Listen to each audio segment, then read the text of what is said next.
tabarakallahu mbokk mi moom dafay laaj nee na daal li mu bëgg mooy ñu baaxe ko maanaam mocc goo xam ne su amee mettit mën na ko di mocc fii metti ci moom moo xam biira may metti wala tànk may metti wala bëtam mooy metti wala fuy metti ci yaramam rek bëggoon na daal ñu baaxe ko loo xam ne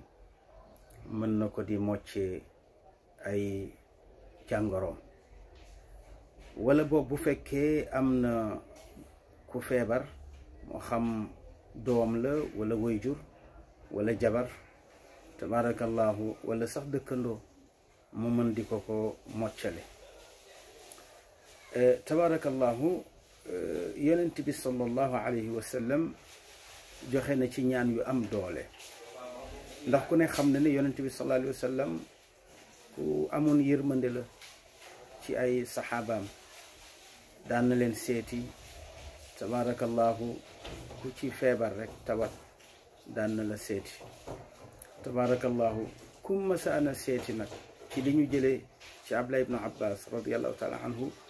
mu ne yonent bi mas na seeti benn kaw-kaw mu ngi feebar mais bi mu ñëwee tabarakallahu la mu njëkk a tudd ci làmmiñam mocce ko dugge ko ci kër ga mu di ñaan gu am solo te mooy la ba'sa tahurun insha allah la ba'sa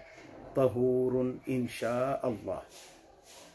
loolu li muy signifié rek moo di jullit lépp lu ko dal rek da koy faral ay bakkaaram waaw feebar bu mën a dal ab jullit li mu war a def mooy bëgg ci feebar ba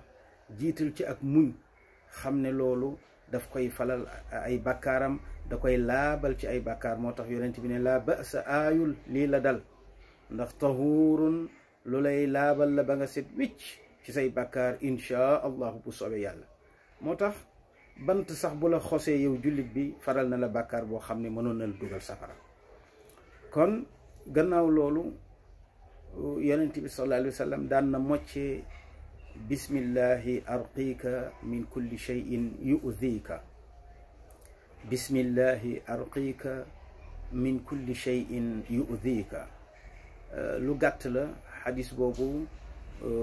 muslim moo ko solo nee na yonent bi daan na moccee noonu